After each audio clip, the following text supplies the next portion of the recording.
Politics today seems more of a joke than it seems to be reality. It seems to be something that is very entertaining, but in all the wrong ways. So, when we see people talking about being woke and giggling after it, it leads us to wonder what is the real message behind it and what's being hidden. Of course, some people are fully riding the joy wave right into pain and suffering. But how do we know this? How is this so obvious to some people, but so not obvious to others? It appears to be something that everyone would love to see. Everyone would love to see happiness and joy for the United States if you live here. But then there's others that we see at all costs trying to rip everything apart and trying to be the sore loser even when they win. It's something that seems to be almost a trap within itself when we see some of these people submitting to being woke or any of these weird catchphrases that are now used to manipulate these not so strong-minded individuals. We see the cat ladies for Kamala. We see all of these different things that lead a lot of people to almost go insane and start trying to fit themselves into some sort of tribe that really isn't actually there to include them. It's more there just to use them for pushing the agenda that is not going to be great for the future of anyone. It's definitely going to really ruin this country, and we have some great examples of how that is so let's just get into that. Before we get into any of the clips, I wanted to point out how there was one huge similarity at the DNC and January 6th. A lot of people are going to be very upset with this because obviously it's something that is affecting both sides, and I think this is something we both have to take notice of, so let's get into that. Let us in! Go on, everybody, cheer with me! Let's storm this bitch like it was January 6th! Who's with me? Because we got to walk it all the way out. Christ is our example, folks. What you're about to see is Ray Epps calling for people to break into the Capitol building on January 6th, but he's actually saying to do it on January 5th. So this was obviously an orchestrated plan. This is something that led to a lot of nonsense. Guys, yes, you are. Guys, I'm not saying They've already given up their American rights. Yeah, so I'm going to put it out there. I'm probably going to go to jail for it. Tomorrow, we need to go into the Capitol. Into the Capitol. What? No! Peacefully. Fed. What you're going to see right here in this next film, you will see that there was actually people looking to break into the DNC. Of course, this was a protest for the Palestinians, and all power to whatever movement is that. But I think that this was something that we had to take notice of. There was some guy that was running around acting a little crazy, trying to say they have to break in, do it like January 6th.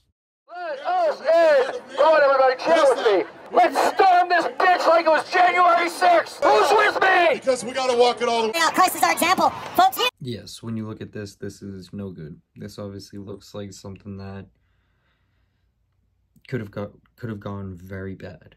Obviously, it was no good to see this outside of the DNC, and me not being a Democrat, I still am very much not happy seeing something like this. So it's something I wanted to cover before we get into all of these funny clips. I thought that this stuff was just sad to see before these events, and definitely very sad to see that happen at January 6th, where the guy's supposedly a Fed, supposedly tied to some sort of thing. I guess he's suing people about it, so I don't know what he is, but what I do know is he was calling for it the day before. Everyone there was not very well responsive to that, so kind of shows you what the message difference is a little bit. But let's go into further showing clips. Some of these clips I do truly think people will find funny. Some people find them to be a little bit out of line because there might be some things that people aren't trying to make humor out of.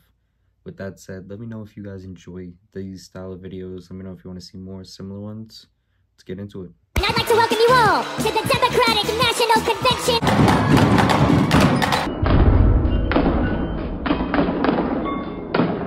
What is a woman? Oh my God, that is so weird, y'all. Maybe you should meet one. I'm married to one. Same. Is Kamala so us? She's so us because she's brat. Kamala is brat. She is so brat. What does brat mean? Brat is like, you're like a party girl, but like you go out at really late at night and like you fall asleep with all your makeup on. And I mean, I have to love Kamala being in a menage a trois at one point. Brat summer. Kamala laugh ever? Oh my God, she has the best laugh! Joy, we love joy. We're all about joy. Okay, how do we guarantee equity of joy? Equity of joy will flow forth from Kamala. It's a just a given and part of her. We are manifesting. People say vibes don't matter, but we are manifesting our nation. I'm not just any white dude, I'm an alpha white dude. I am supreme being of the species white dude. For her. I mean, I love that for you. Is no tax on tips? Do we think we can get that through? I think so. I mean, Yeah, look. because I do like OnlyFans and stuff, and it's like on the side when I'm not doing this, and so I want to just make sure that, you know, I get those things directly, and I feel like I work so hard for that, right? Yeah, so we should be able to get it done.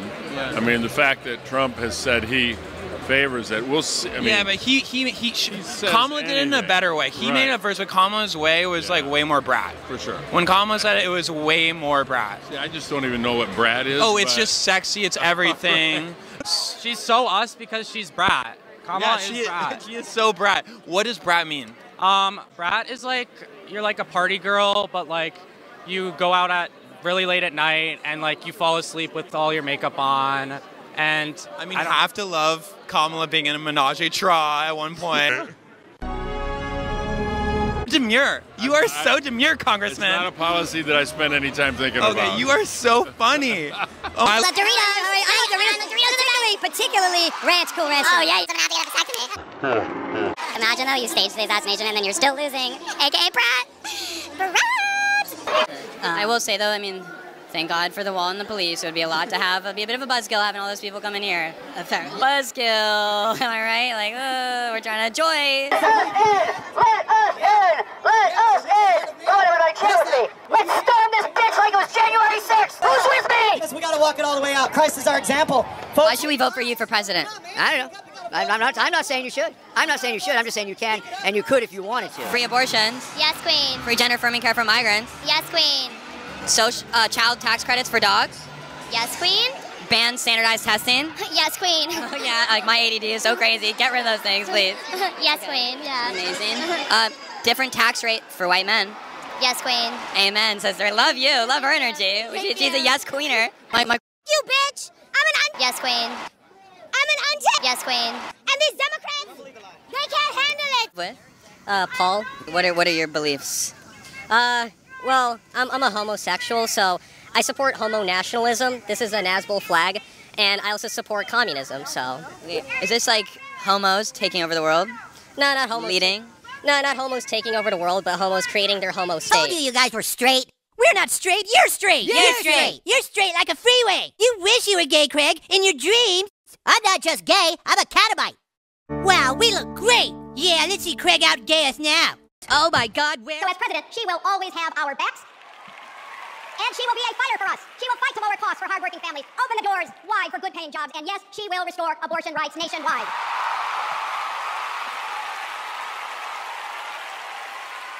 As a prosecutor, Kamala locked up murderers and drug traffickers. She...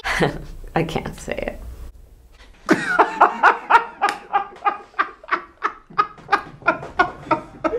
Now, Senator Harris says she's proud of her record as a prosecutor and that she'll be a prosecutor president, but I'm deeply concerned about this record.